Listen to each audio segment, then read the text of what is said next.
Olá, meu irmão, olá, minha irmã, bom dia. Nós estamos iniciando mais uma aula de escola dominical e nessa oportunidade, o nosso texto de apreciação, ele se encontra no livro do Eclesiastes, no capítulo de número 4.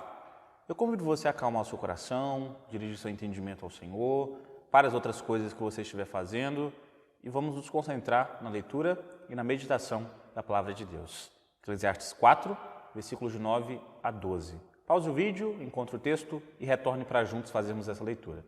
Diz assim: melhor é serem dois do que um, porque tem melhor paga do seu trabalho. Porque se caírem, um levanta o companheiro. Ai, porém, do que estiver só, pois caindo, não haverá quem o levante. Também, se dois dormirem juntos, eles se aquentarão. Mas um só, como se aquentará? Se alguém quiser prevalecer contra um, os dois lhe resistirão. O cordão de 3 dobras não se rebenta com facilidade.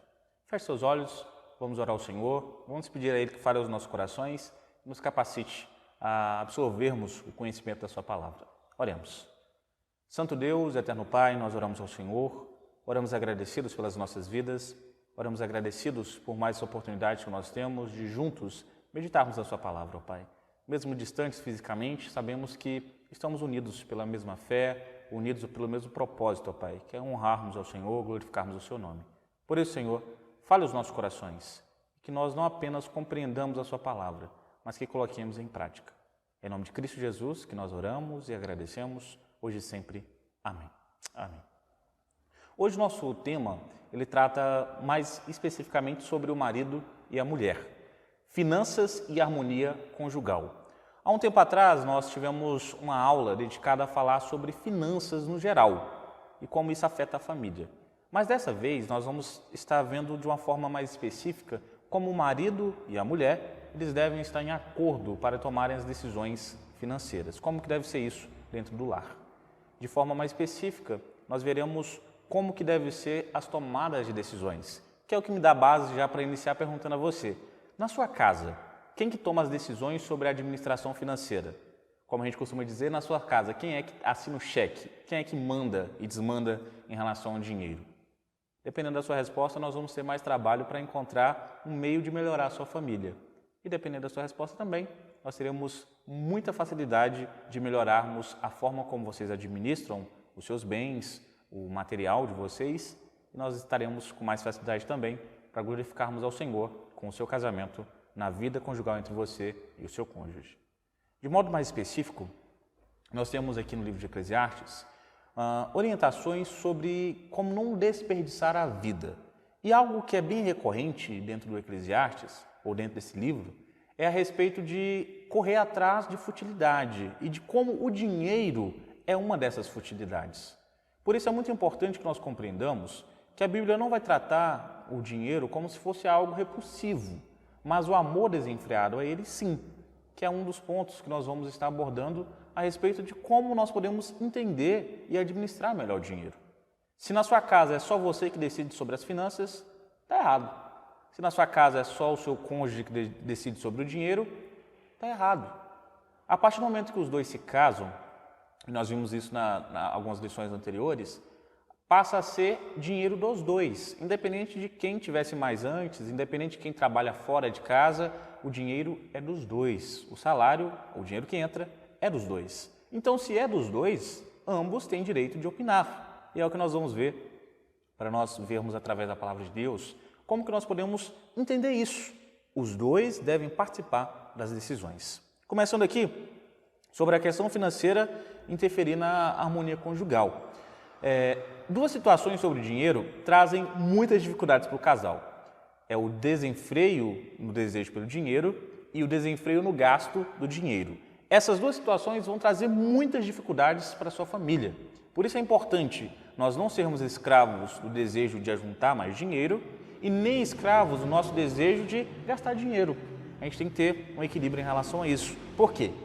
A obsessão pelo dinheiro, ela faz com que alguns valores sejam deixados de lado, como por exemplo, se você só pensa em adquirir mais dinheiro ou de juntar mais dinheiro, você não vai querer gastar. É o que a gente costuma chamar de mão de vaca, sovina, de uma pessoa que realmente não não gosta de investir o dinheiro, é muquirana, uma pessoa realmente que é mais fácil passar ar dentro da mão dele, fechada, do que ele soltar uma moedinha para comprar alguma coisa. É importante nós entendermos que o dinheiro serve para nós vivermos, no sentido de proporcionar mais conforto, proporcionar lazer para as nossas famílias. A partir do momento que nós sacrificamos o nosso lazer, o conforto da nossa família, simplesmente para juntar dinheiro sem necessidade, nós estamos realmente errando diante do Senhor. O dinheiro deve ser usado com consciência e parte dessa consciência envolve também usá-lo de maneira consciente para trazer conforto, trazer realmente melhores condições de vida para a sua família. Da mesma forma que a obsessão por ajuntar dinheiro é errado, nós também observamos que a falta de capacidade de administrá-lo também é. A palavra de Deus em vários momentos vai dizer que a obsessão pelo dinheiro é errado, como por exemplo no Salmo 127, no livro de Mateus, o Evangelho de Mateus, no capítulo 6, e em 1 Timóteo. São textos que a gente vai ver a respeito exatamente disso, de como o dinheiro, o amor desenfreado pelo dinheiro é errado. Só que quando a gente parte para o oposto imediato, que é nós estarmos gastando sem ter, gastando da forma melhor que a gente achar, ou gastando sem nem perceber que está gastando, a gente também vai cair em outro erro, que é a questão da sedução consumista. Como assim? Uma das correntes filosóficas que a gente pode perceber na atualidade é o consumismo. Isso está tão desgastado que acredito que todo mundo já, inclusive, saiba a respeito disso. Consumismo é você querer ter, porque para ter, simplesmente isso, para ter. Para quê? Para ter, simples assim. O consumismo te ensina que você precisa ter uma coisa específica para ser feliz. A gente observa isso na moda, a gente observa isso na alimentação, a gente observa isso no padrão de beleza e por aí vai. Basta que você pare para pensar. Normalmente, a gente tende a achar que uma roupa de marca ela é mais importante do que uma roupa simples. E a gente, às vezes, deixa de comprar várias roupas mais simples para comprar uma só de marca. E, às vezes, o tecido é a mesma coisa. É só porque tem uma etiqueta diferenciada lá que deixa o negócio mais bonito. Às vezes, a gente vai comprar um aparelho telefônico, por exemplo, que é 10 vezes mais caro do que o outro que faz a mesma coisa. E só porque tem um símbolo, só porque tem uma marca, um logotipo, a gente prefere em detrimento dos outros. Por isso, a sedução consumista, ela tem feito muitas famílias estarem em situações complicadas, porque nós observamos que, por desejar ter sem ter condições, as pessoas abraçam complicações em suas vidas. Como, por exemplo, o seu filho quer alguma coisa que vocês não podem comprar. E aí, ao invés de falar assim, não, filho, a gente não pode comprar, a gente não tem dinheiro. Qual que é a coisa que os pais que tentam manter um nível de vida que não conseguem, fazem? Olha, filho, a gente vai comprar. E aí vai lá e compra, simplesmente sem poder, simplesmente sem ter condições, vão lá e compram. E isso ensina, inclusive, os filhos a crescerem achando que vão poder e que vai ser fácil e que basta eles quererem que o mundo, o universo, o Criador vai dar um jeito de providenciar, um jeito de trazer isso para eles. E quando a gente cresce, a gente vê que não é assim que funciona. Não é assim mesmo que funciona. Por isso, a sedução consumista nos ensina a gastar o dinheiro sem perceber. Simplesmente porque tem um dinheiro sobrando, eu quero gastar. Simples assim. A gente costuma dizer na minha casa que a gente que é pobre não pode ter direito de juntar dinheiro não. Porque você salva um dinheirinho, acaba o gás. E aí foi embora o resto do dinheiro, né? Só que aí o que acontece? Muitas pessoas usam essa desculpa de que, porque eu não tenho muitas oportunidades na vida, eu tenho que gastar, dinheiro foi feito para gastar, e vão gastando à torta e à direita. Mulheres, por exemplo, têm 50 pares de sapato, vão lá e compram outro par de sapato, porque deu vontade de comprar outro sapato. Homens, por exemplo, vão lá e já tem um monte de ferramenta em casa e vão comprar uma ferramenta igualzinha a que tem, só porque ela é mais nova, ou porque tem uma função diferente, uma função só diferente, e vão lá gastar. E por aí vai. Homem tem mais facilidade de gastar com comida, né? Na minha casa, por exemplo, na casa do meu pai, melhor dizendo, as coisas eram assim, meu pai com comida não tinha controle não. Deu vontade, estamos comprando. A gente herda um pouquinho disso, né? Só que a gente tem que parar para observar que nem sempre a gente precisa comprar o que dá vontade. Esse é o ponto de combate ao gastar dinheiro de forma desenfreada. Não é porque você teve vontade, não é porque o dinheiro está ali que necessariamente você tem que gastar. Não estou dizendo que você deve abrir mão de comprar alguma coisa para sua família, mas estou dizendo que não é tudo o que dá vontade ou que eles pedem que necessariamente você tem que comprar, que necessariamente você tem que ir lá e estar investindo o dinheiro de vocês. Tem que ser com cautela, tem que ser com sabedoria para ensinar inclusive os filhos a importância e a relevância de uma administração correta e sadia do dinheiro e dos recursos financeiros que nós temos. Além disso, nós temos também o problema das dívidas.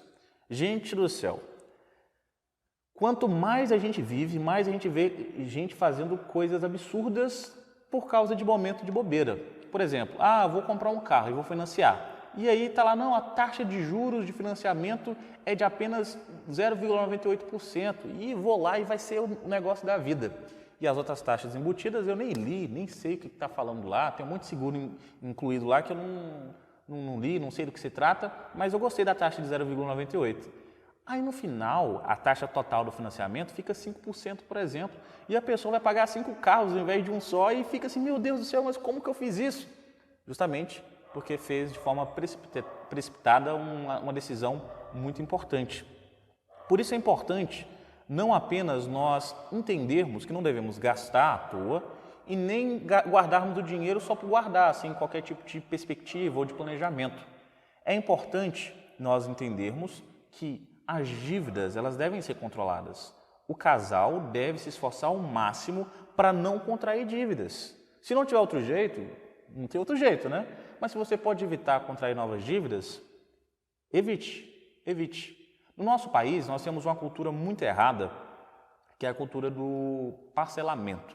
Não estou dizendo que é ruim, longe disso, eu mesmo só compro as minhas coisas parceladas. Mas o parcelamento nos faz acreditar que a gente tem mais dinheiro do que de fato a gente tem. Por quê? Se você parcelou algo em 10 vezes, por exemplo, você vai ter a sensação de que está saindo só um pouquinho por mês. Isso te estimula a comprar mais. E aí você vai parcelar em 10 vezes de novo e isso vai virando uma bola de neve, um ciclo sem fim que você não tem controle do que você está gastando e do que de fato você precisa para aquele momento. Por isso, o melhor possível para você evitar dívidas é comprar à vista. Junta o dinheiro e depois compra. É um negócio que tem me ajudado bastante a evitar dívidas desnecessárias. Junta o dinheiro, ou o máximo de dinheiro que você conseguir, antes de comprar alguma coisa. Evite parcelar. Junta o dinheiro. Se não é algo tão necessário para o momento, junte o dinheiro e compre à vista. Portanto, fuja das dívidas, principalmente das que não são necessárias. Evite gastar dinheiro por gastar e evite juntar sem algum tipo de planejamento, sem algum tipo de perspectiva de uso desse dinheiro. Até aqui tranquilo? Até aqui beleza? Isso aqui é chover no molhado para a grande maioria, né? É tranquilidade total. Mas nós temos agora alguns pontos complicados da gente lidar, que é onde entra as decisões do casal em relação às finanças. Começando aqui, nós temos sobre como isso deve ocorrer. A questão financeira é uma área muito delicada do casamento. Eu acredito que se a gente fosse falar sobre sexo não ia ser tão complicado quanto dinheiro, né? É uma área que o pessoal chega a arrepia, fica brabo, né? Mas o que ocorre? As decisões de como o dinheiro do casal vai ser gasto, elas devem ser tomadas pelo casal. Se você tem algum amigo que é especialista na área e que pode dar uma orientação para vocês, ótimo. Agora, se é só para dar pitaco, sem qualquer tipo de contribuição sadia, fica com a decisão só com vocês. É importante você, marido, entender que, na maioria das vezes, é você que trabalha fora de casa, melhor dizendo, né? E, na maioria das vezes, é você que traz o dinheiro para dentro de casa. Só que o dinheiro não é seu, o dinheiro é da sua família. Portanto, sente e converse com a sua esposa de forma aberta, de forma sincera, o mais limpo que você conseguir, para falar, olha, nós temos tanto e eu estou pensando em comprar tal coisa. Já fiz o orçamento e fiz assim, assado e eu acho que dá para a gente comprar. É muito melhor você ficar um bom tempo tentando convencer a sua família a comprar alguma coisa do que tentar durante muito tempo justificar porque você comprou e não conseguir. E não conseguir porque você não vai conseguir. não tem como. As pessoas vão ficar realmente chateadas, vão ficar enraivecidas com você. É por isso, meus irmãos, que nós observamos que as decisões, quando elas são tomadas em conjunto, elas tendem a ser decisões melhores. Basta que você observe como funciona a igreja, por exemplo. Na igreja, eu sou o presidente do conselho, mas eu não sou o conselho da igreja. As decisões em relação à igreja, em relação ao funcionamento, os cultos, por exemplo, como eles vão funcionar, são decisões do conselho. Os presbíteros, eles votam e nós, enquanto conselho, nós determinamos como vão correr as coisas. São 4 pessoas tomando uma decisão muito importante. Não é somente uma pessoa que quer e faz acontecer. E é por isso que dentro de casa nós temos basicamente 2 pessoas que são muito importantes nessa equação, que é o marido e a mulher. E a opinião dos 2 é igual. Porque se o seu marido propõe a você que não compre alguma coisa e você desconsidera e compra, você está desrespeitando a opinião dele. Da mesma forma que se a sua esposa não permite você comprar alguma coisa e você, olha, vou comprar e acabou, você está sendo machista, você está sendo irresponsável e você está deixando de cuidar da sua família. Portanto, as decisões financeiras devem ser tomadas pelo casal, em conversa. Uma dica que eu dou para vocês é o seguinte: sempre que vocês começarem a conversar sobre alguma coisa que vocês querem fazer e começarem a discutir, para. Tá começando a ficar estranho, vamos conversar outro dia. Vamos levar nossa vida aqui e a gente conversa quando a gente estiver mais calmo de novo. Sabe por quê? Se você ficar estimulando, insistindo naquilo ali, você vai conseguir apenas uma discussão que não vai levar ninguém a nada. Acalma o coração, depois retorne para estar conversando. É o melhor que você tem a fazer enquanto marido e o melhor que você tem a fazer enquanto esposa. Portanto, como que eu devo fazer para tomar as decisões financeiras na minha família? Primeira coisa, defina quais são as prioridades da sua família. Como que isso funciona? Por exemplo, você sabe que vocês estão precisando urgentemente de colocar uma cortina na sala, por exemplo. E aí o que você vai fazer? Não, eu quero comprar um tênis novo, sendo que você está com um tênis 0 bala. Mas eu quero comprar outro. Porque vai ser mais bonito. E vou lá e insisto até minha esposa concordar que eu vou comprar um tênis novo. Enquanto isso, a sala continua precisando de uma cortina. Observa que não é porque você teve o consentimento da sua esposa que você tomou a decisão adequada, que você tomou a decisão que era melhor para o momento. Defina a prioridade. Nós temos algumas perguntas que ajudam bastante a gente a entender se é ou não necessário ou prioridade para aquele momento. Nós precisamos mesmo disso? Será que realmente comprar um tênis agora é a melhor coisa a fazer? Será que realmente a gente precisa de mais um tênis? Pare para pensar. Se a resposta for não, já descarta totalmente a ideia de comprar um tênis novo por um bom tempo. Nós temos condições de assumir esse compromisso? Aí é outro ponto importante. Se a gente falar assim, a gente precisa de outro tênis agora? Provavelmente sim. Mas a gente tem dinheiro? Não, a gente não tem condições. Então, não é o momento certo de comprar, não é o momento certo de adquirir isso. E por último, o casal deve se perguntar se este é o momento adequado. Será que a gente não pode esperar mais um pouquinho, não? Será que realmente a gente não deve esperar mais um pouquinho? Sabe, meus irmãos, essas perguntas elas são muito simples. O exemplo do calçado e da cortina é um exemplo tão pífio que às vezes não é tão significativo. Mas se você se fizer essas perguntas sobre comprar um telefone novo, comprar um carro novo, comprar uma moto, sei lá, financiar alguma coisa, se vocês fazem essas perguntas, vocês evitam muitas dores de cabeça no futuro. E não é porque eu sou o guru dos investimentos, nossa, quem dera. Não é por causa disso, é porque quando a gente usa o bom senso para tomar as decisões financeiras, a gente evita desperdício. E desperdício é algo que ninguém gosta. Principalmente se você é pai ou mãe e você vê o filho deixando a luz ligada sem ninguém usando o ambiente, você já entende bem, né? Porque ninguém gosta. Você não está usando, tem que desligar, porque está desperdiçando. E dinheiro desperdiçado não tem retorno. Por isso, às vezes, o melhor vai ser você pegar o dinheiro que você tem guardado para uma eventualidade e naquele momento levar a sua família para fazer um lanche, porque o seu filho conseguiu uma aprovação em alguma coisa, porque a sua esposa aprendeu alguma coisa nova, porque você conseguiu passar alguma coisa difícil. por aí vai, para vocês comemorarem. Às vezes, o gastar dinheiro não é a mesma coisa de desperdiçar dinheiro. Às vezes, ele vai ficar mais desperdiçado guardado. Quando nós entendermos que dinheiro guardado, sem perspectiva de uso, só para emergência, não é investimento, a gente vai começar a ver melhor sobre como que a Bíblia ensina sobre os dois caminharem com a mesma perspectiva. Os dois caminharem juntos para não desperdiçarem a vida e não desperdiçarem o relacionamento. Faça-se as 3 perguntas. Nós precisamos? Nós podemos? Tem que ser agora? Faça-se essas 3 perguntas, estimule o seu cônjuge a pensar nessas 3 perguntas e você verá que vai ficar muito mais fácil o relacionamento de vocês. Além disso, além de pensar a respeito dessa questão de prioridades na educação financeira, nós temos também a questão da adequação orçamentária. O que acontece? Muitas vezes a gente quer comprar alguma coisa que a gente precisa, que a gente pode e que a gente tem que comprar agora. Mas, muitas vezes, a gente quer um que não cabe no nosso orçamento. O que significa isso? O exemplo do tênis, por exemplo. Se eu estou precisando de um tênis e eu não tenho dinheiro para comprar um tênis de R$1.000 e não tenho mesmo, a gente prefere comprar um mais barato, porque vai calçar da mesma forma. Tem que ser o pior possível? Não. Tem que ser o melhor dos melhores? Não. Tem que ser o que você consegue pagar. Isso aí é muito relativo, no sentido de que a situação financeira que você tem pode não ser a mesma do seu vizinho, a mesma do seu irmão, a mesma da sua família, e por aí vai. Quem vai dizer para você se você pode ou não comprar aquilo é você e a sua esposa. É o bom senso. Peçam a Deus em oração para saberem se vocês podem comprar isso agora.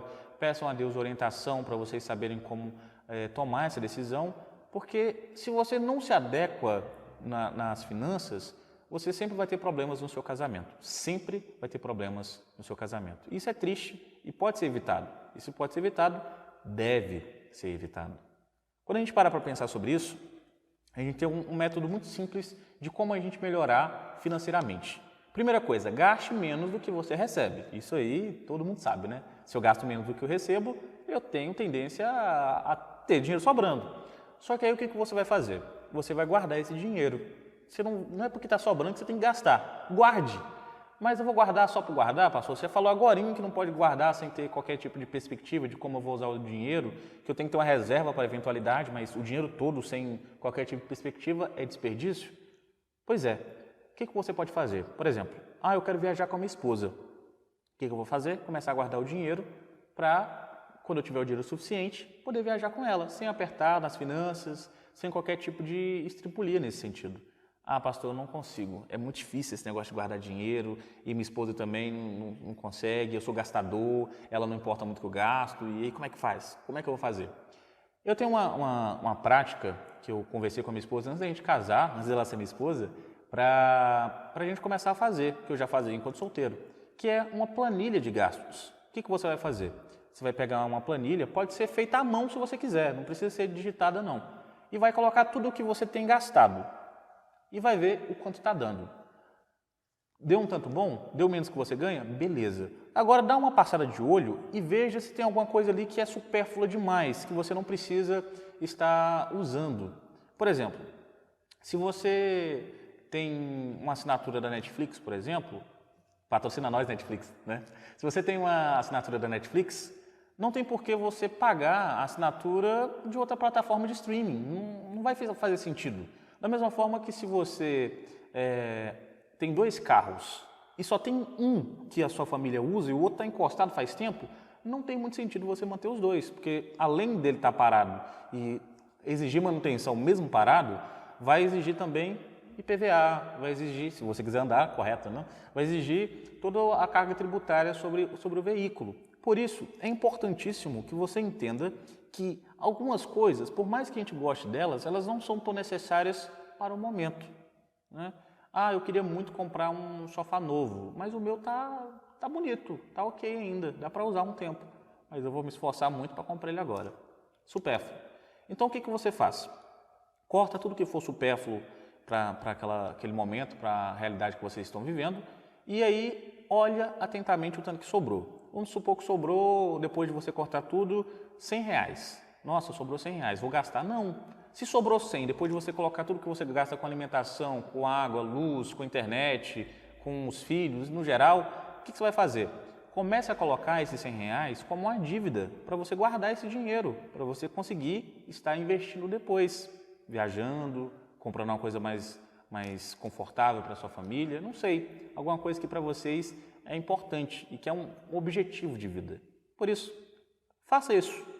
Senta com a sua família, senta com o seu cônjuge, faça isso e você verá como o dinheiro vai começar a aparecer. É só questão de educação financeira mesmo, é questão de saber o que está sendo gasto e por que está sendo gasto. E por último, nós temos aqui o compromisso de poupar.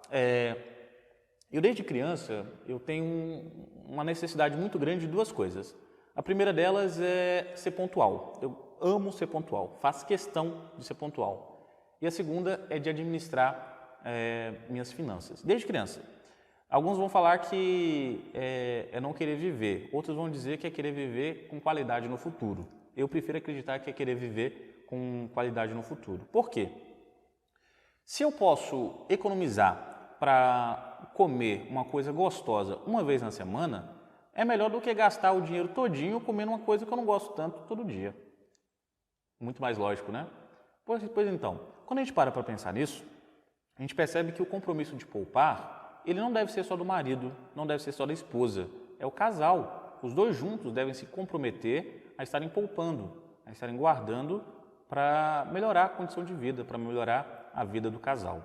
Por isso, meus queridos, quanto mais a gente se esforça em estar poupando, em estar entendendo como a gente pode economizar, isso é um comportamento do casal, mais o dinheiro começa a ser melhor administrado, mais sobra dinheiro para você conseguir investir em alguma coisa. Não é só sobreviver com o dinheiro, é saber viver com o dinheiro. Ah, pastor, mas não sobra R$100, sobra só 10. Começa com 10, sobra só R$1. Começa com R$1. Se você economizar R$1 por mês, em 12 meses você vai ter R$12. Em 2 anos você vai ter R$24. Em muito tempo, você vai ter muito dinheiro. Comece a pensar que a economia, a poupança que você está fazendo, ela é para o melhor conforto da sua família. Não é apenas para deixar de aproveitar no momento, mas é para continuar aproveitando no futuro. Comece a enxergar que a harmonia conjugal ela é um dever de ambos. Os dois devem se esforçar para viverem bem. Por isso, independente de você ser marido ou esposa, comece a esforçar-se para viver uma vida melhor no seu lar. E que Deus abençoe ricamente você e a sua casa. E que o objetivo de vocês de viverem melhor seja levado a sério por todos da sua casa. Que Deus abençoe ricamente você e a sua família. Feche seus olhos, vamos orar. Santo Deus, eterno Pai, nós oramos ao Senhor, oramos agradecidos pelas nossas vidas, oramos agradecidos pelos momentos que nós passamos em conversa, em meditação na sua palavra. E a nossa oração nesse instante é pedindo ao Senhor que dê uma mentalidade administrativa para as famílias, que nós, enquanto servos do Senhor, desejemos administrar melhor as nossas finanças para a glória do seu nome. Abençoe ricamente a todos nós, ó Pai, que possamos fazer o nosso melhor com aquilo que o Senhor tem nos dado, para que o seu nome seja glorificado e para que a nossa família viva melhor e tenha uma melhor condição de vida, ó Pai. Nos abençoe e que o nosso compromisso maior seja com o Senhor e unicamente com o Senhor. Que assim seja, ó Pai. Em nome de Cristo Jesus, que nós oramos e agradecemos hoje e sempre. Amém. Amém, meus queridos.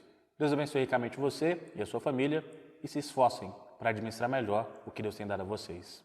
Fiquem com Deus e um forte abraço.